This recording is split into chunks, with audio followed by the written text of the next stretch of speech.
Pode autorizar a transmissão? Autoriza a transmissão da sessão ao vivo pelo YouTube. Temos quórum. Estamos dando início à sessão. Bom dia a todos. Bom dia. Declaro abertos os trabalhos dessa sessão ordinária de julgamento da Turma Nacional de Uniformização.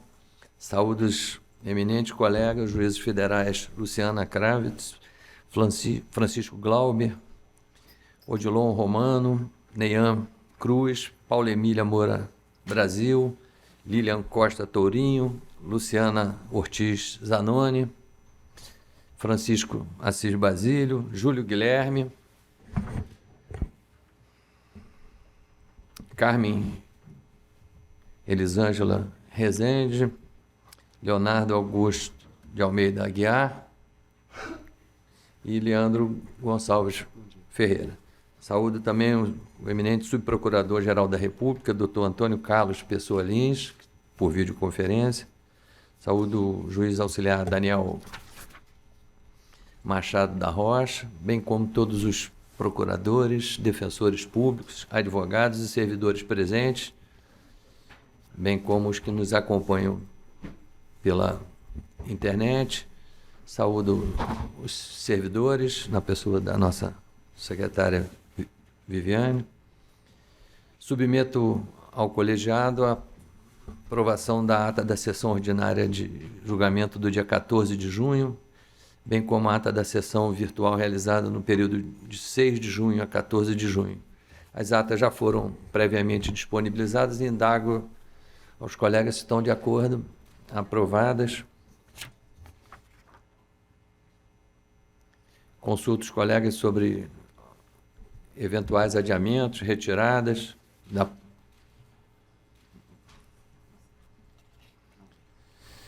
Declaro aprovados os processos julgados em lista e chamo o primeiro,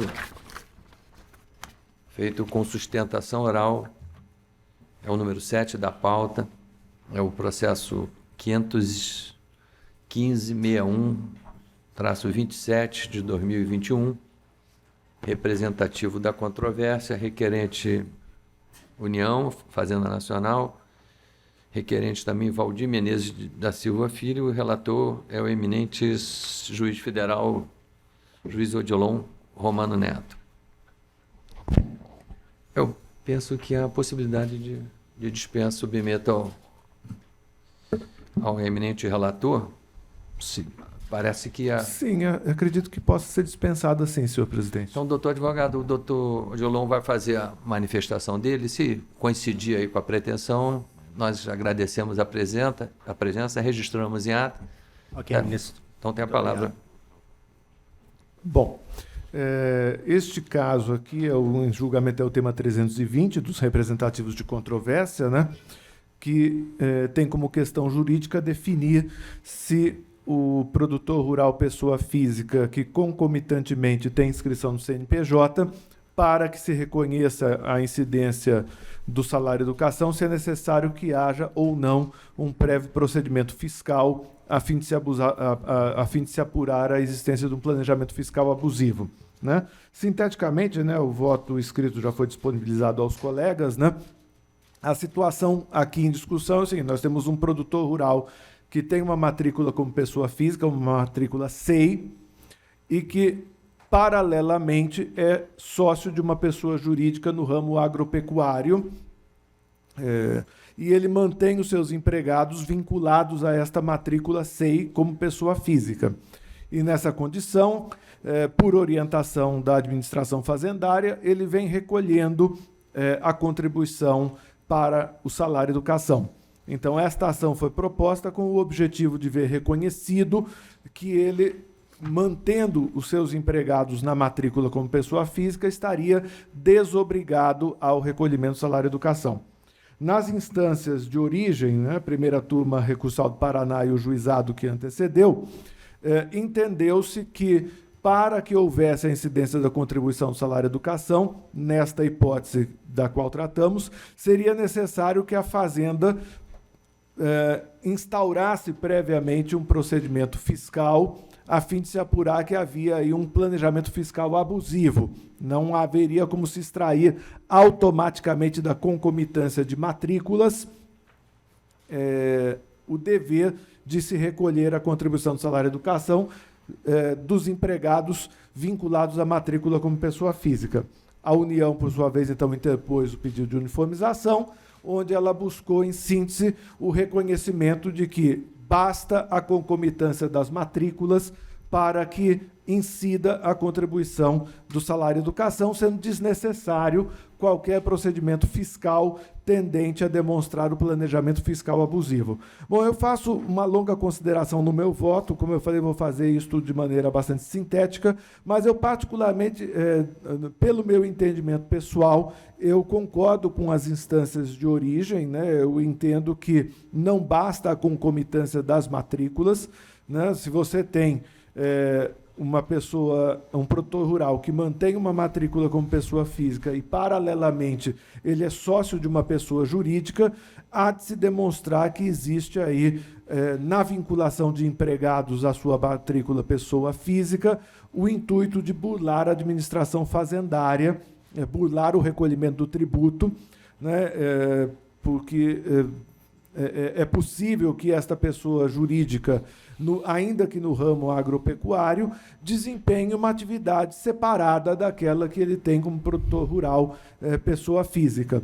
No entanto, né, embora eu faça esse registro do meu entendimento pessoal, que está mais detalhado no meu voto escrito, há de se reconhecer que a jurisprudência do STJ ela é bastante tranquila nas duas turmas que compõem a primeira sessão do Superior Tribunal de Justiça, no sentido de que basta a concomitância das matrículas, ou seja, não há na jurisprudência do STJ esta exigência de um prévio procedimento fiscal para demonstração do planejamento fiscal abusivo, né? Inclusive, eu destaco aqui no meu voto escrito alguns acórdãos do TRF da terceira região que especificamente seguiram esta linha que nós aqui estamos discutindo, ou seja, de que a simples concomitância de matrículas não seria suficiente para reconhecer a incidência do salário educação, e estes acórdãos do TRF da terceira região foram todos eles reformados pelo Superior Tribunal de Justiça, entendendo que a jurisprudência do STJ o produtor rural sem inscrição no CNPJ está desobrigado do recolhimento do salário de educação. Mas, havendo a inscrição no CNPJ, ele deve recolher o salário de educação. Então, eu registro aqui que, embora o meu entendimento pessoal seja coincidente com as decisões da origem no presente caso, nós temos que manter a uniformidade na jurisprudência, né, até como um dever decorrente do artigo 926 do Código de Processo Civil, de coerência, integridade e estabilidade da jurisprudência, e o STJ ele tem uma jurisprudência, como eu referi, muito tranquila, no sentido defendido pela Fazenda, né? Então, nós também aqui adotarmos um entendimento contrário ao do STJ, que seguramente será, num futuro pedido de uniformização dirigido ao STJ reformado, é algo que não tem sentido dentro da ideia de estabilidade, coerência e integridade da jurisprudência. Então, feitas essas considerações e com a ressalva do meu entendimento pessoal, eu estou conhecendo o incidente de uniformização nacional interposto pela Fazenda, dando provimento para fixar a seguinte tese: a inscrição do produtor rural no cadastro CNPJ como sócio de pessoa jurídica no ramo agropecuário, em concomitância à sua inscrição como pessoa física, é suficiente para sujeitá-lo ao pagamento da contribuição salário-educação sobre a folha de salários vinculada à sua inscrição como pessoa física, independentemente de prévio procedimento fiscal tendente a demonstrar eventual planejamento fiscal abusivo. Então, senhor ministro, este é o meu voto. Tá. Antes de consultar os colegas, que me parece que estão acompanhando, tem um destaque aqui do juiz federal Francisco Basílio do Moraes. Senhor presidente, eu faço somente a ressalva em relação à fixação da tese jurídica, né, desse voto bem elaborado e didático do doutor Odilon, no sentido de que, como a questão está ligada a uma sociedade limitada, que se faça depois do trecho no ramo agropecuário da espécie sociedade empresária. Porque nesse caso aí pode ser uma limitada, pode ser uma sociedade anônima, e o produtor rural tem a faculdade, pelo 971 do Código Civil, de ser uma sociedade simples ou uma sociedade empresária. Como o caso aí está ligado, relacionado a uma LTDA, eu faço puramente essa ressalva na tese jurídica do tema 320. É nesse sentido. Muito obrigado. Em discussão? Os colegas estão de acordo com o relator? Sim. Sim. Na ressalva, só o doutor Francisco Basílio. Então, proclamo o resultado, agradecendo ao eminente advogado doutor Tiago Luiz Eiras da Silveira, representante da União e da Fazenda Nacional. Obrigado, E ministro. a Turma Nacional de Uniformização, por unanimidade, conheceu e deu provimento ao incidente nos termos do voto do eminente juiz relator, julgando como representativo da controvérsia, com a fixação da seguinte tese para o tema 320. A inscrição do produtor rural no cadastro do CNPJ como sócio de pessoa jurídica no ramo agropecuário, em concomitância à sua inscrição como pessoa física, é suficiente para sujeitá-lo ao pagamento da contribuição salário educação sobre a folha de salário vinculada à sua inscrição como pessoa física, independentemente de prévio procedimento fiscal tendente a demonstrar eventual planejamento fiscal abusivo e registro à ressalva do colega do juiz federal Francisco de Assis Basílio de Moraes em relação ao texto da tese, pois limita as sociedades empresariais. Muito obrigado. Chamo agora o processo 10 da pauta, também com sustentação oral. É o 500.0737-48 de 2020, da relatoria da eminente juíza federal Paula Emília Moura Aragão de Souza Brasil, com pedido de sustentação oral por videoconferência da doutora Aline Rodrigues Cardoso Silva, representante de Isoel Negris, que é o requerente. Consulto a doutora advogada se podemos dispensar o relatório. Sim, excelência. Muito obrigado. Então tem a palavra, doutora, 10 minutos. Bom dia, excelências. Bom dia a todos presentes. O recorrente, ele busca que seja garantido o direito à reafirmação da DER na data que preenche os requisitos para o benefício, o que foi obstaculizado pela turma recursal do Espírito Santo.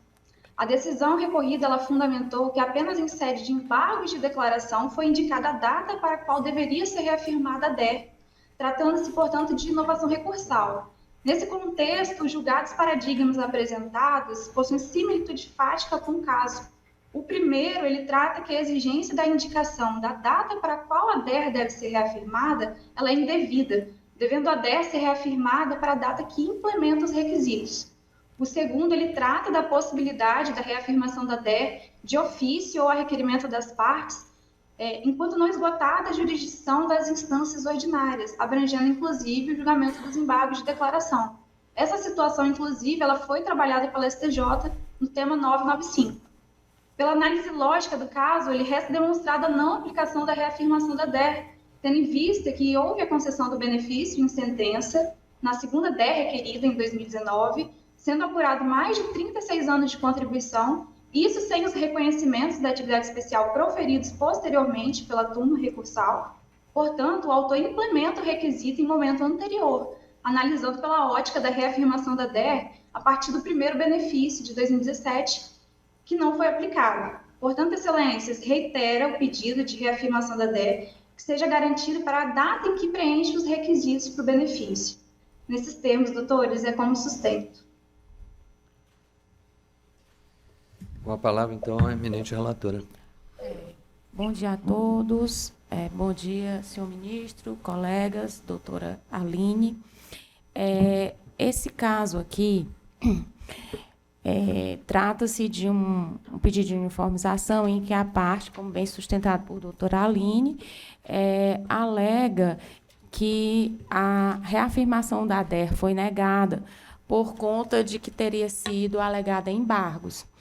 Porém, examinando atentamente os autos, o que se observa é que, Na verdade, embora tenha uma referência a essa questão de ter sido aventada a data em embargos, o motivo pelo qual não se concedeu o benefício em 2017 foi porque os julgadores na turma recursal de origem entenderam que nessa data não estavam preenchidos os requisitos. Eu vou ler um pequeno trecho do voto para que fique melhor esclarecido.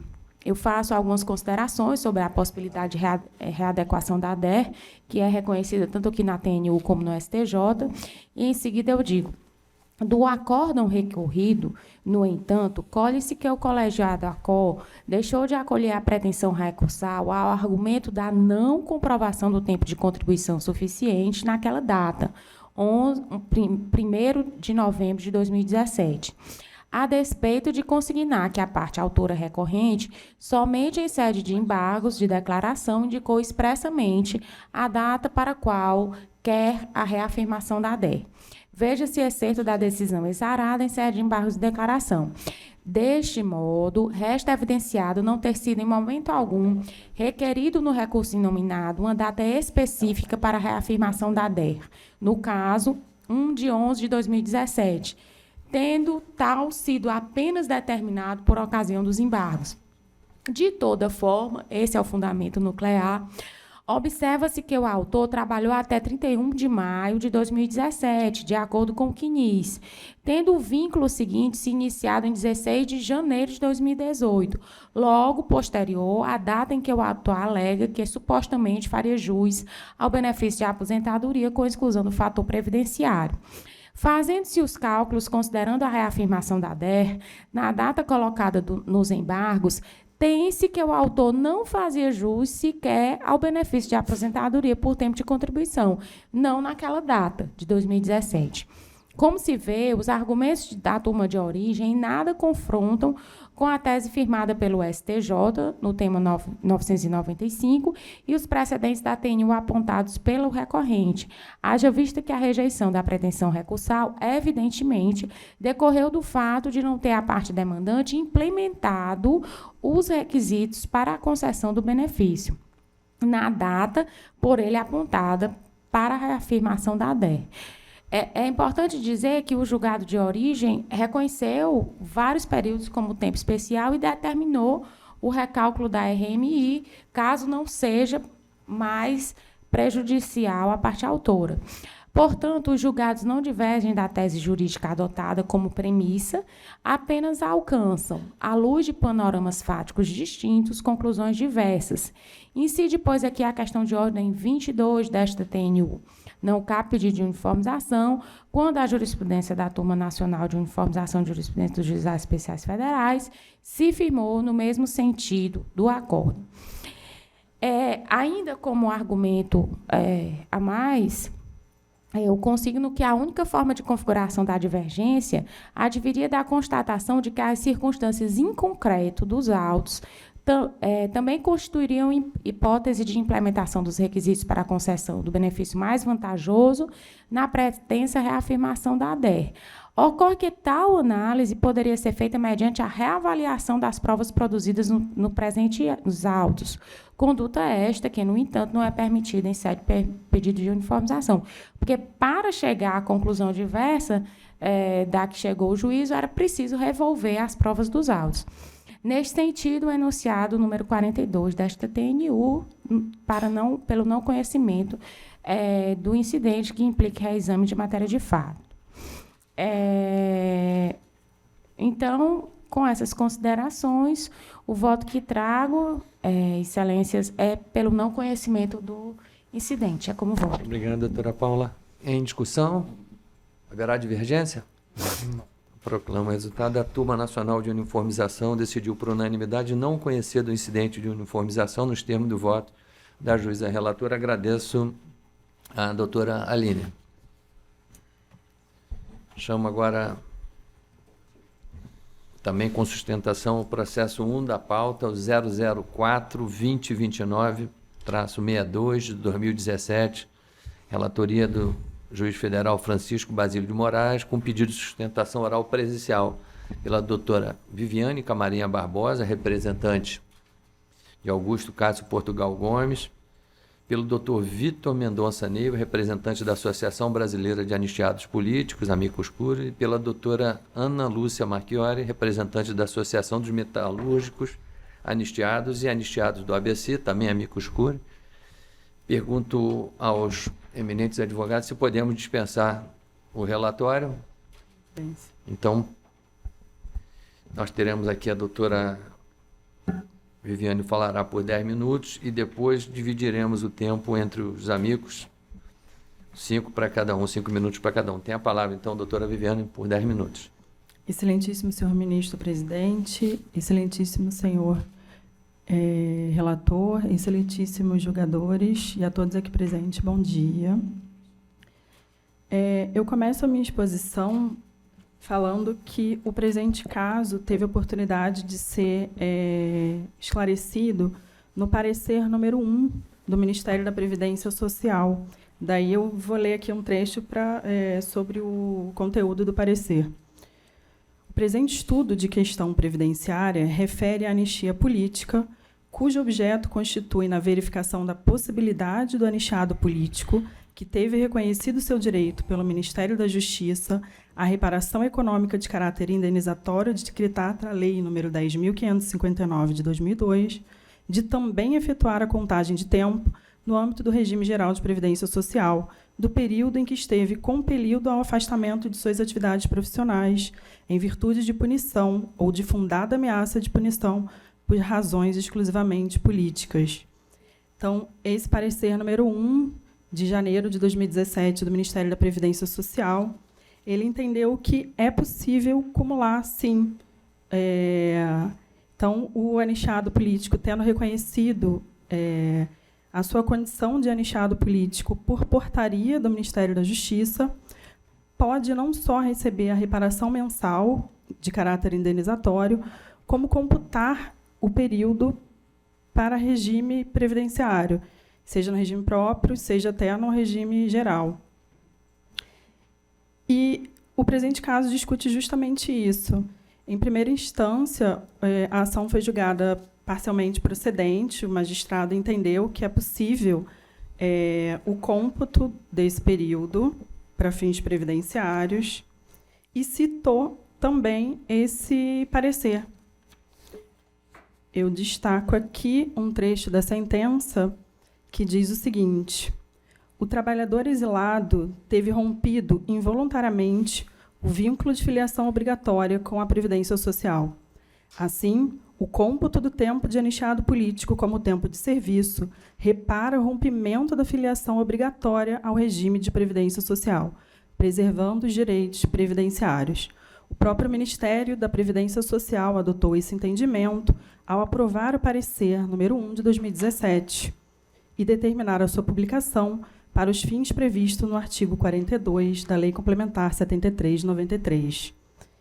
Então, ele cita, o magistrado de primeira instância cita também artigo da Instrução Normativa número 45, que permite a acumulação desses direitos. E eu cito também, eu chamo a atenção também de Vossas Excelências sobre o tema 394 do Supremo Tribunal Federal, que, em repercussão geral, decidiu que o cumprimento integral da obrigação de fazer contida na portaria do Ministério da Justiça é obrigatório. Então, Excelências, em primeira instância, a ação foi julgada parcialmente procedente, reconhecendo esse período de anistiado político para fins previdenciários. Infelizmente, a 7ª turma do Juizado Especial Federal de São Paulo decidiu que não podia ser usado o mesmo fundamento para acumular os benefícios,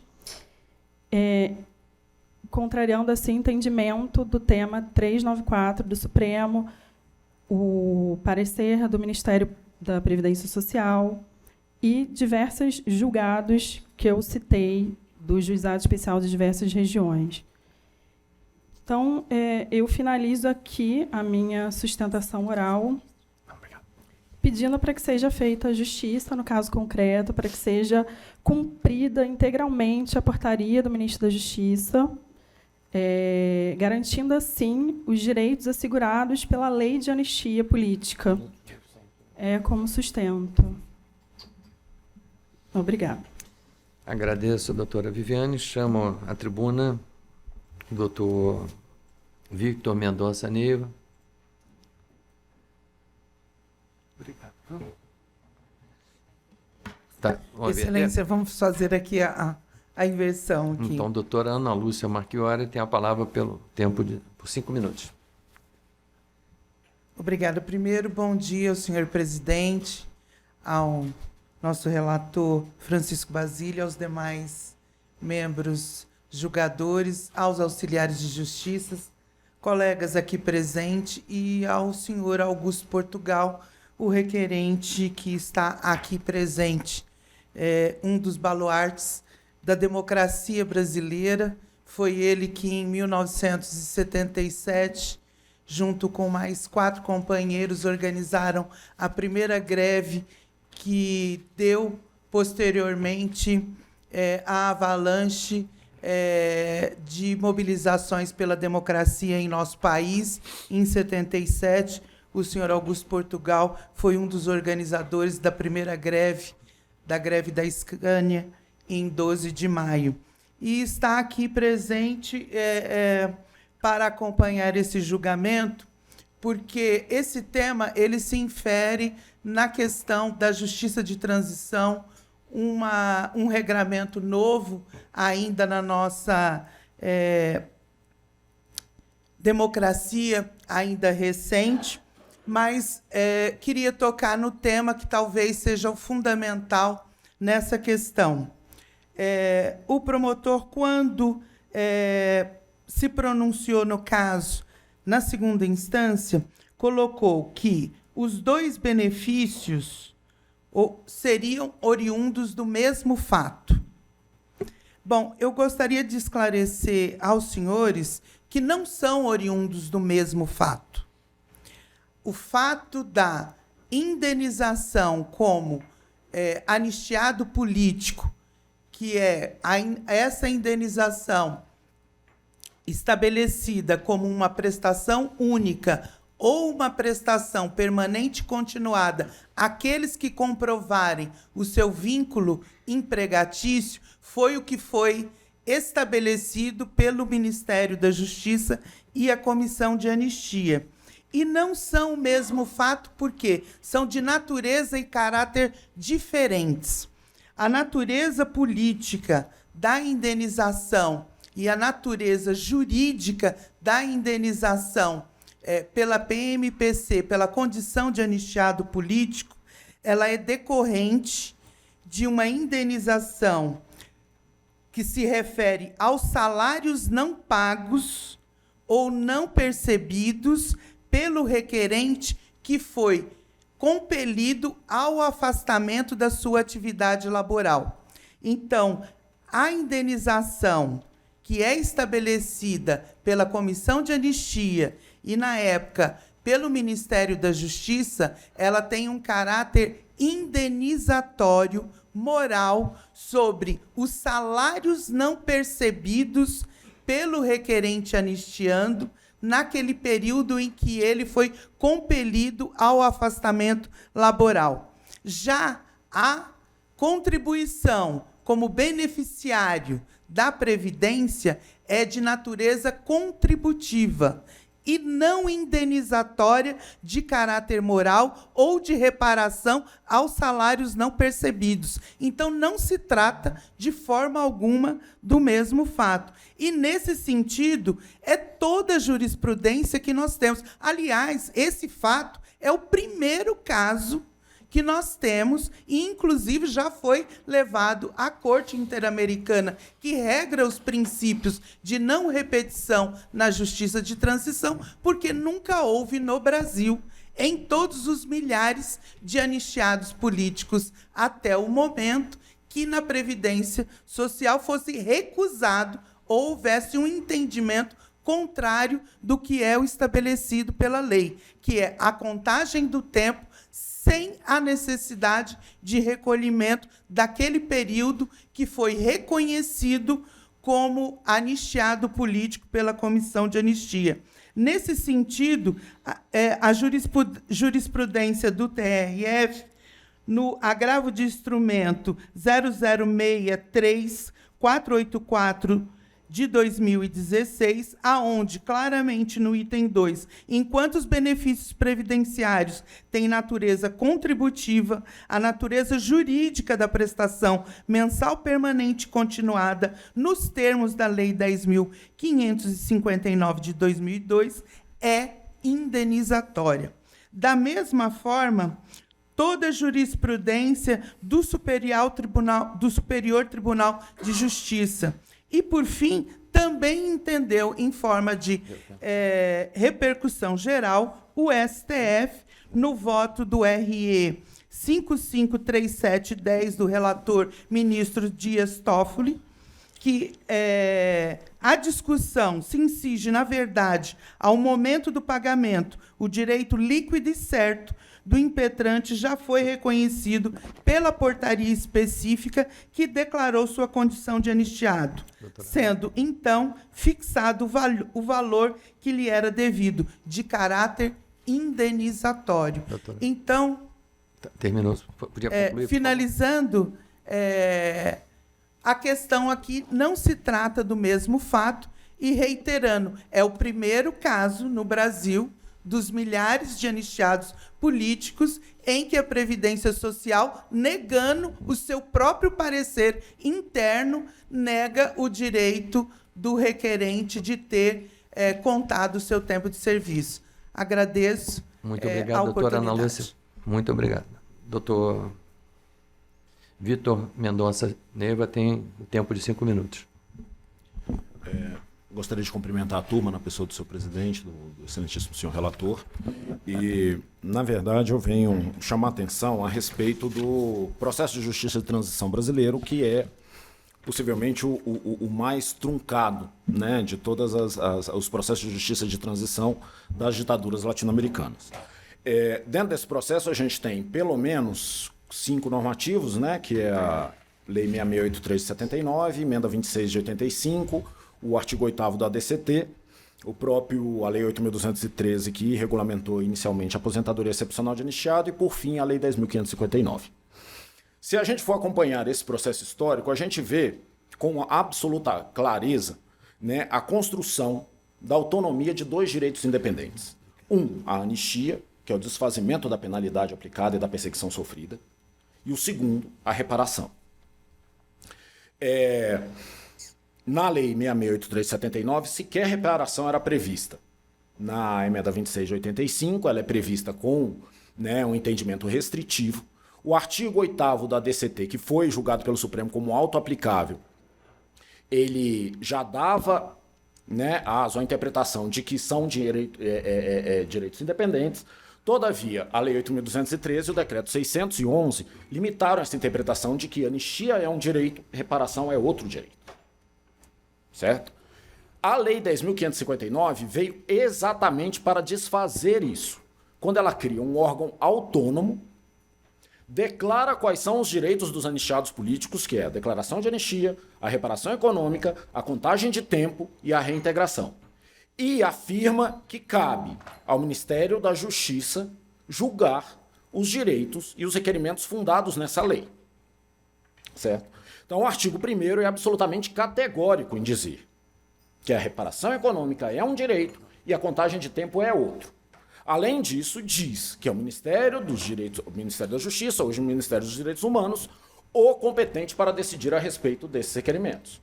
Ora, se o Ministério, né, na época o Ministério da Justiça, é categórico em afirmar na sua portaria que é concedido ao requerente contagem de tempo para todos os efeitos do período compreendido entre 13/6/80 a 5/10/88, qualquer interpretação que limite essa contagem de tempo de serviço usurpa a competência do ministro da Justiça.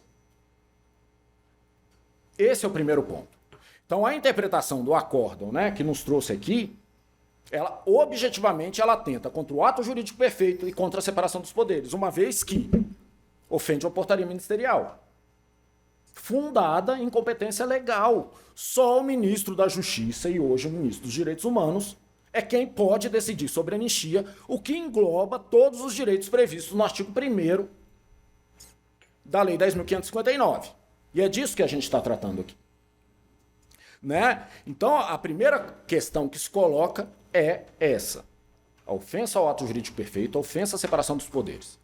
O acórdão recorrido, objetivamente, ele usurpou a portaria do Ministério da Justiça que assegurou a contagem para todos os efeitos do tempo de serviço. Né? Superada essa questão, e aí a gente adentra aquilo que a doutora Ana Marchiori brilhantemente apresentou aqui para a gente. São direitos autônomos. Uma coisa é o desfazimento da penalidade. Olha, ele foi demitido por ter participado numa greve, entra numa lista negra, como é de conhecimento notório de todos, logo não pode mais trabalhar na área. Ou seja, então, a eventual reintegração e a contagem do tempo de serviço, ela consubstancia o desfazimento da penalidade, que era o aniquilamento da vida profissional do perseguido político. A reparação de danos, que é essa reparação diferida para quem tem vínculo com a atividade laboral, ela se assemelha muito mais à reparação dos 950 do Código Civil, que é aquela quando o dano causa mal à saúde que afeta o trabalho e se paga uma pensão. Essa indenização que o legislador, inclusive o legislador constituinte originário, estabeleceu, o fato dessa indenização ter sido diferida e adotar como critério a remuneração que ele teria como se tivesse em atividade, não pode ter o condão de desnaturar todo o preceito. Aí, apenas para concluir, ou seja, foi invocado o artigo 16 da Lei 10.559, que diz que é proibido acumular benefícios de outras leis que tenham o mesmo fundamento. Primeiro ponto, é da mesma lei. Os dois direitos derivam do artigo 1º da Lei 10.559.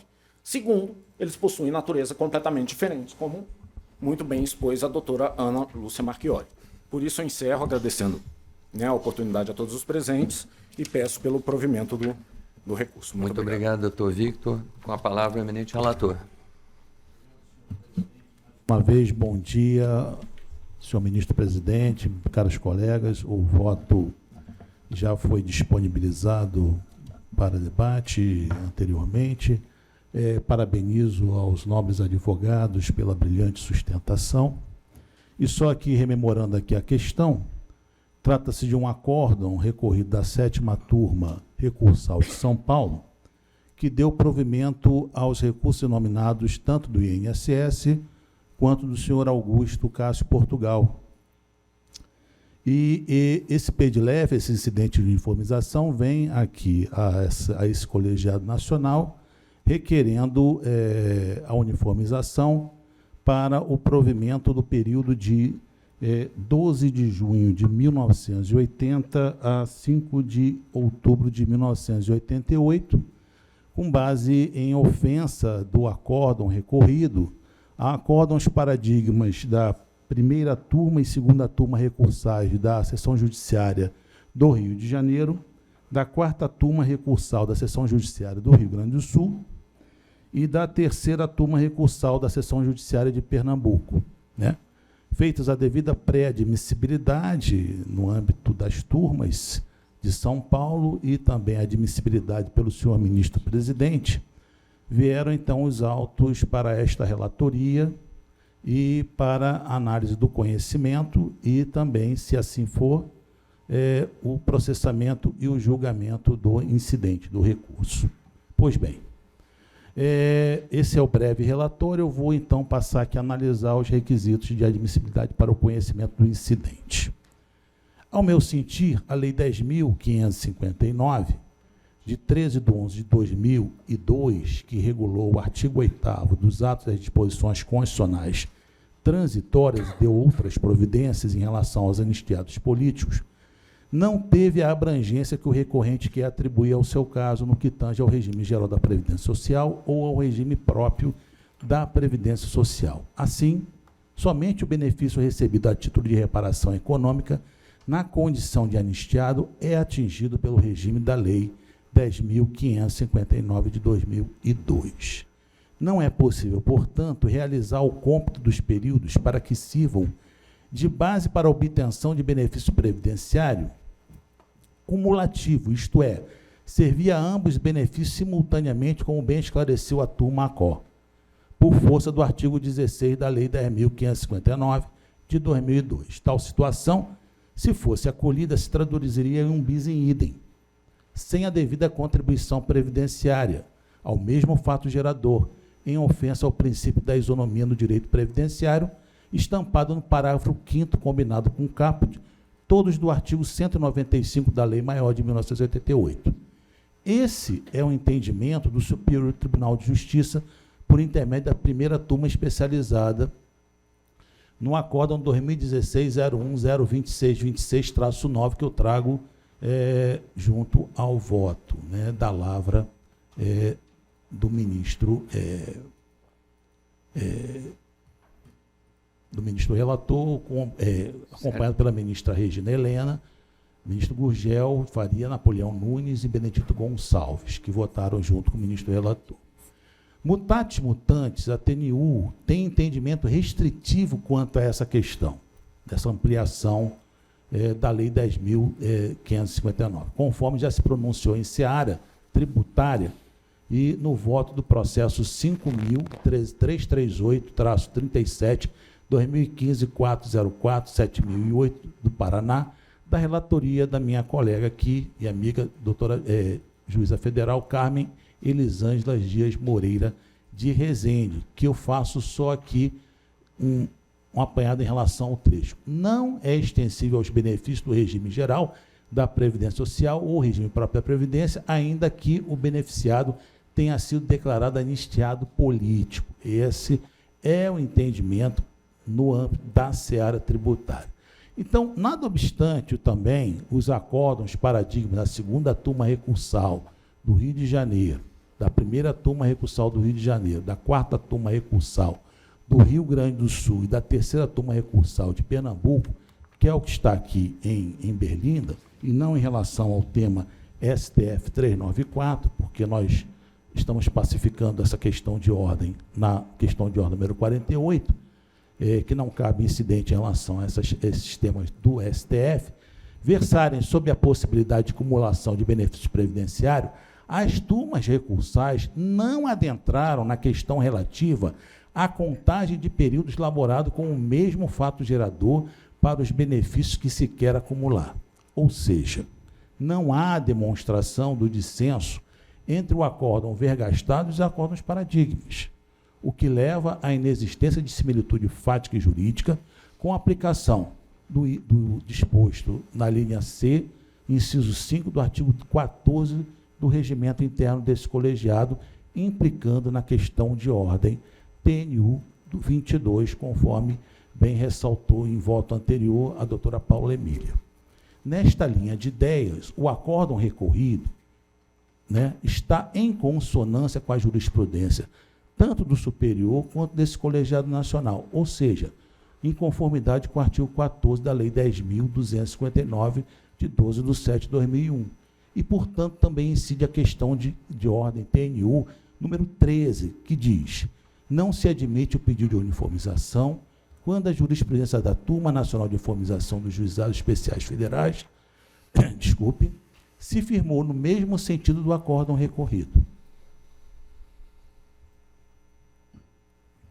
Assim, ante ao exposto, senhor presidente, voto por não conhecer o pedido de uniformização interposto pelo senhor Augusto Castro Portugal Gomes. É como voto. Admitindo aqui a ingresso no feito dos amicus curiae, o relator encaminha por não conhecer o pedido de uniformização, eu coloco em discussão. Eu gostaria de pedir vista desse processo para melhor análise dos pontos até trazidos aqui em sustentação oral. Os colegas aguardam vista? Sim, eu gostaria só de registrar que eu não tinha visto o pedido da doutora Luciana e acabei registrando também, mas aí, por favor, pode registrar. Doutora Luciana? Senhor presidente, como essa miúda penúltima sessão, eu peço vênia aos colegas que ainda não votaram. Eu gostaria de adiantar meu voto acompanhando o relator. Sem prejuízo de se a doutora Luciana trouxer na próxima sessão, já eu ter a liberdade de eventualmente rever a questão. Senhor presidente, eu vou aguardar. E, na verdade, a doutora Luciana se antecipou, porque eu também iria pedir vista.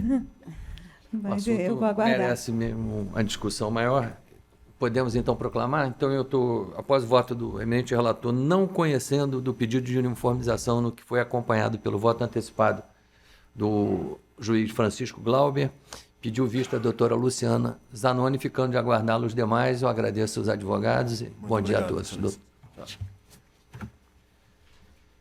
Chamo agora o processo 8 da pauta, é o 005167-44 de 2018. A relatora é a juíza federal Paula Emília Brasil, com pedido de sustentação oral presencial pelo Dr. Sávio Carmona de Lima, representante de Hélio Martins dos Santos, requerente, indaga ao eminente advogado. Podemos dispensar o relatório? Então, o senhor tem a palavra por 10 minutos, doutor Sávio. Obrigado, Excelência. Excelentíssimo senhor ministro, Dr. Marco Aurélio Belize, presidente desse conselho. Excelentíssima senhora juíza relatora, doutora Paula Emília Moura Aragão de Souza Brasil, demais juízes federais integrantes. Bom dia a todos. A tese que nós discutimos nesse processo, data máxima vênia, ela estaria pacificada já há alguns anos pelo Superior Tribunal de Justiça, na qual se discute a responsabilidade tributária a respeito do imposto de renda retido na fonte, quando a fonte pagadora assume a obrigação e não repassa o valor para o fisco. E aqui, exatamente, a discussão nossa se trata não só de uma questão tributária, mas uma questão de justiça fiscal.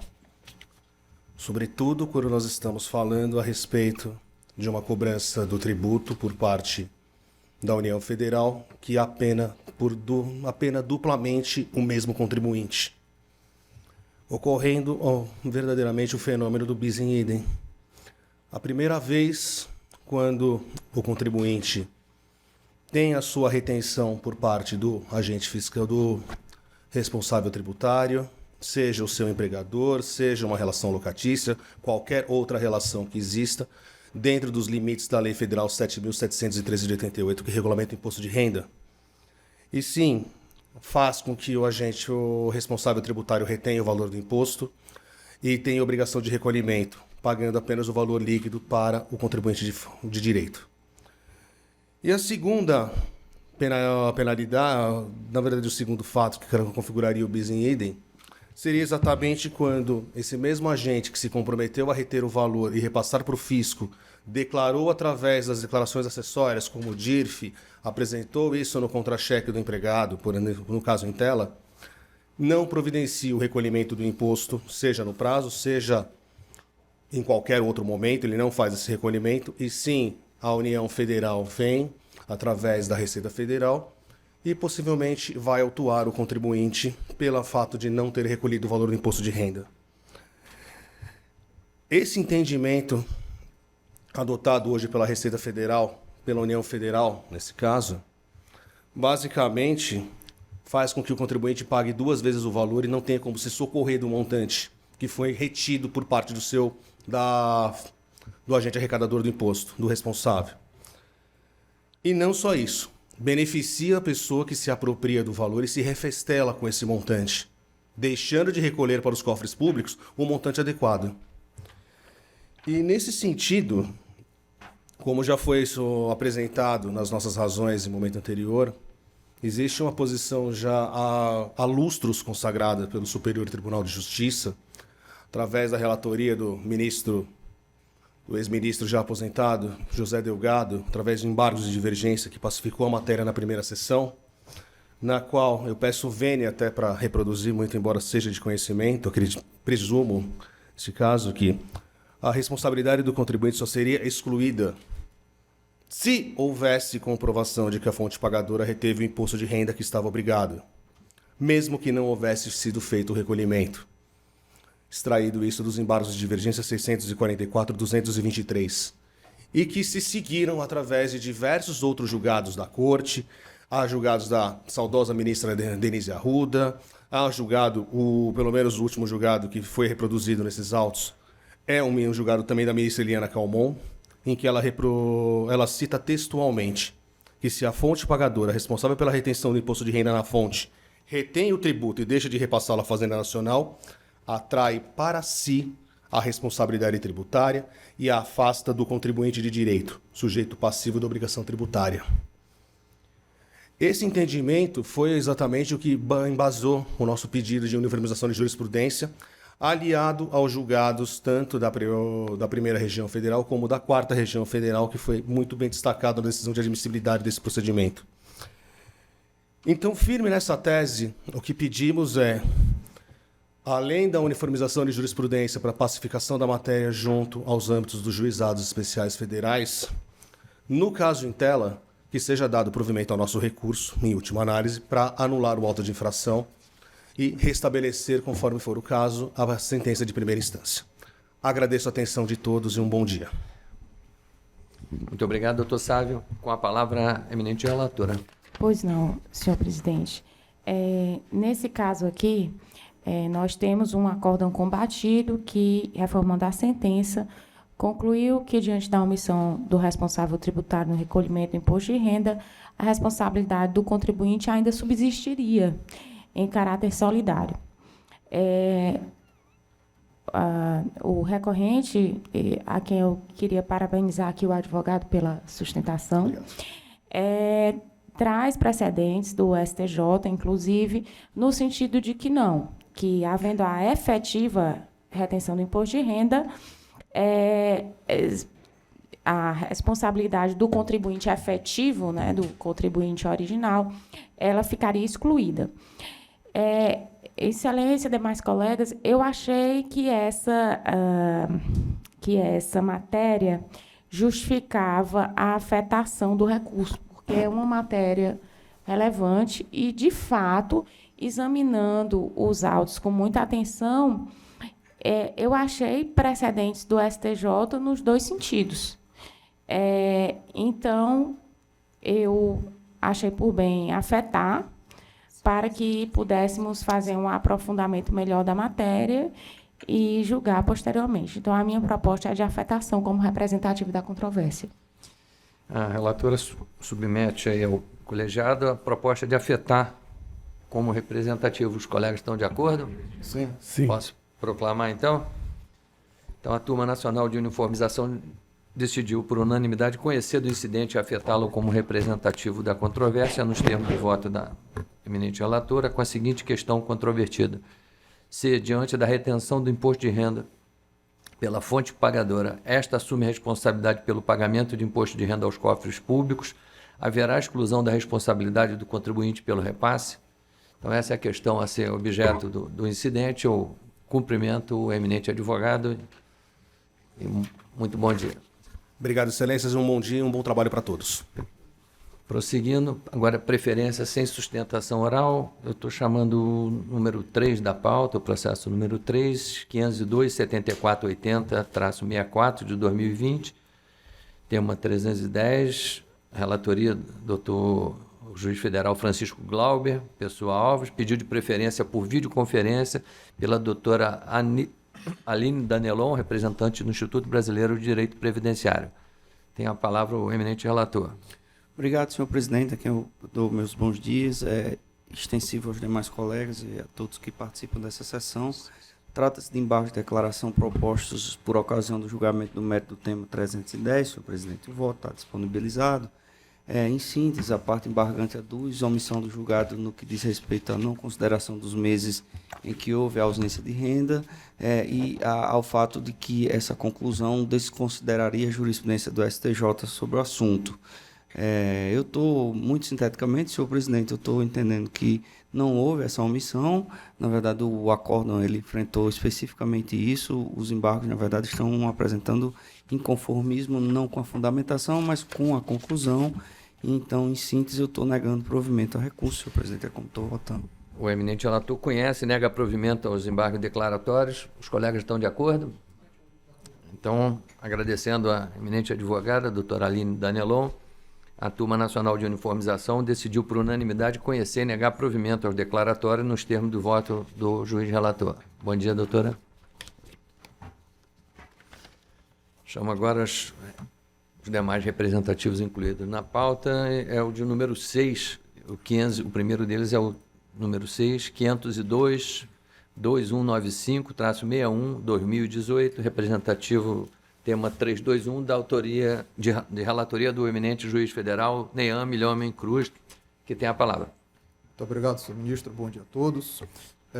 Versam os autos aqui sobre o tema 321, tendo como trata-se de pedido de informização interposto pela União Fazenda Nacional em face de acórdão da primeira turma recursal da Seção Judiciária do Paraná, tendo como questão a ser dirimida saber se a isenção de imposto de renda sobre os proventos de aposentadoria ou reforma compreende as pessoas portadoras do vírus da imunodeficiência humana, HIV, ainda que assintomáticas, ou seja, não desenvolvam a síndrome da imunodeficiência SIDA-AIDS. Cita-se como paradigma o tema 250 do Colendo STJ, que firmou a tese de que o rol contido no artigo 6º, inciso 14 da Lei 7.713 de 88, com as alterações promovidas pela Lei 11.052 de 2004, é taxativo, ou seja, numerus clausus, de modo que restringe a concessão de isenção às situações nele enumeradas. Certo. Eu esclareço que esse precedente qualificado foi julgado pelo STJ em agosto de 2010, realçando que essas isenções tributárias devem observar os vetores normativos preconizados no Código Tributário Nacional, notadamente o artigo 97, que diz que somente a lei pode estabelecer outorga de isenção, e o artigo 111, que diz que que se interpreta literalmente a legislação tributária que dispõe sobre outorga de isenção. Cito ainda o parágrafo 6º do artigo 150 da Constituição Federal de 88, que também caminha no sentido de que qualquer isenção só poderá ser concedida mediante lei específica.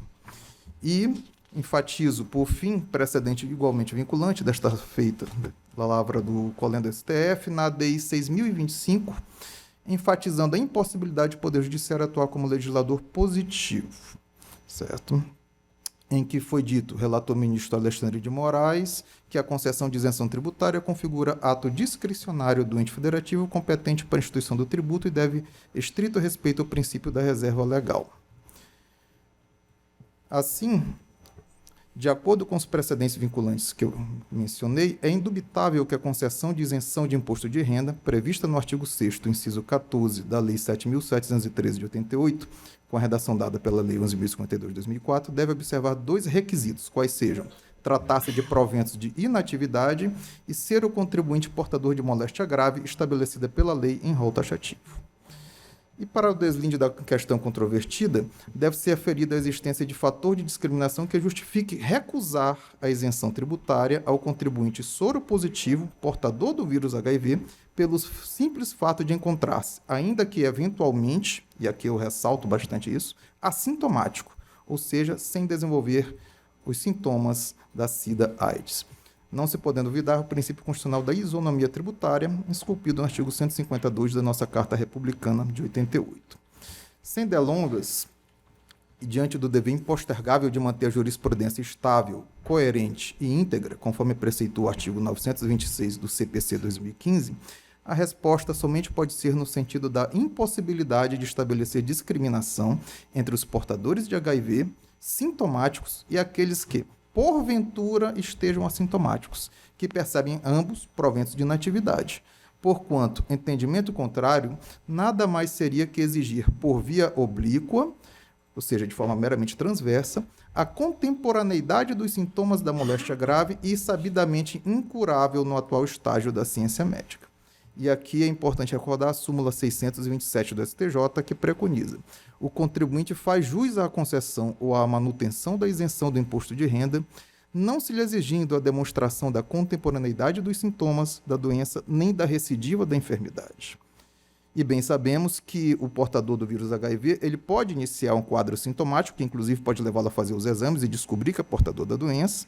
Fazendo o tratamento, ele pode se tornar assintomático, assim como depois a doença pode evoluir novamente. Essa é uma realidade. O verbete, e eu prossigo meu voto. O verbete sumular em epígrafe foi editado pelo Colégio do STJ em dezembro de 2018, a revelar a orientação jurisprudencial do guardião do direito federal, a qual esta TNU deve observar, e deve uma observância fiel, consentânea com o artigo 927.4 do CPC 2015. Cito, portanto, um julgado do STJ que trata exatamente da questão da isenção do imposto de renda de pessoa física, portador do vírus HIV, assintomático, e concluiu pelo direito à isenção. E esse julgado é muito recente, é de maio de 2022, da relatoria do ministro Francisco Falcão, julgado à unanimidade pela segunda turma do STJ. Com isso, eu já concluo, propondo a fixação da seguinte tese para o tema 321 da TNU. A isenção de imposto de renda sobre os proventos de aposentadoria, reforma ou pensão compreende as pessoas portadoras do vírus da imunodeficiência humana HIV, ainda que assintomáticas, ou seja, não desenvolvam a síndrome da AIDS, porquanto inexigível a contemporaneidade dos sintomas da doença ou sua recidiva. É como voto, senhor presidente. Muito obrigado, doutor Ney. Os colegas estão de acordo? Sim. De acordo. Então, proclamo o resultado da Turma Nacional de Uniformização, decidiu por unanimidade negar provimento ao pedido de uniformização nos termos do voto do eminente juiz relator, julgando como representativo da controvérsia com a fixação da tese que acabou de expor o eminente relator para o tema 321. Vou dispensar a leitura, acabou de relatar. Então, chamo agora o processo 2 da pauta, 000-1248-73 de 2022, da relatoria do juiz federal Francisco Glauber Pessoa Alves, que tem a palavra. Obrigado, senhor presidente. São embargos de declaração interpostos em relação ao tema 325. Os embargos interpostos são aqui pelas duas partes. A primeira parte é a Ana Carolina Pacheco Maia, invoca a contradição no acordo quanto à não aceitação do paradigma válido da turma recursal da Seção Judiciária do Rio Grande do Sul, eis que teria sido anexada aos autos, aduz que não houve revogação do tema 77 desta TNU, e também diz que deveria ser inserida a discussão sobre a impressibilidade ou não do requerimento administrativo prévio para usufruto da conversão do direito. Pediu provimento de integração do julgado. Também a UFRN ingressou com embargo de declaração, invoca a contradição por ausência de similitude fática entre o acordo recorrido e o acordo paradigma do STJ. A discussão diz que deve levar em conta a lei aplicável à controvérsia e sua natureza jurídica, bem como a atribuição de responsabilidade pelo pagamento do auxílio moradia à instituição de ensino ou de saúde, precisam fazer parte do debate como forma de viabilizar a formação do precedente qualificado apto a promover isonomia, segurança jurídica, celeridade e eficiência processual. Pediu provimento com integração do julgado, senhor presidente. Separei por partes. Quanto aos embargos da parte autora, eu destaco o trecho da fundamentação acerca da ausência de similitude fático-jurídica com o precedente que ela diz válido, e destaco que a análise da perspectiva dos embargos leva a crer que o ônus de argumentar e bem instruir o pedido de uniformização é do julgador e não da parte que o promove. Cabe à parte a argumentação e correspondente comprovação dos requisitos de admissibilidade, e isso, feito de forma insatisfatória, evidencia-se na transcrição de apenas trechos do conteúdo, sem especificação da situação de fato, que foi o segundo argumento para reconhecimento da inadmissibilidade da discussão. Por outro lado, no seu segundo fundamento, os embargos buscam rediscutir a questão sobre estar ou não revogado o tema 77 desta TNU, conclusão a que chegou o colegiado à unanimidade, quer conferir nota infringente, o que sabidamente descabido. Terceiro argumento, busca substituir o intento do colegiado, orientando quanto à tese que deve ser enfrentada, o que não é cabível.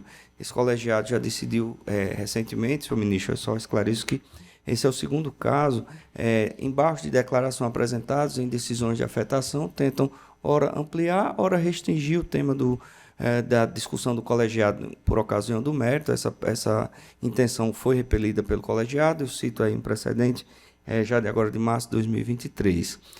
Quanto aos embargos da parte ré, no caso, a UFRN, a Universidade Federal do Rio Grande do Norte, eu destaco que, quanto à admissibilidade, houve de findamento e enfrentamento da tese, e aqui também os embargos da UFRN têm essa tese nitidamente infringente, o que manifestamente descabido.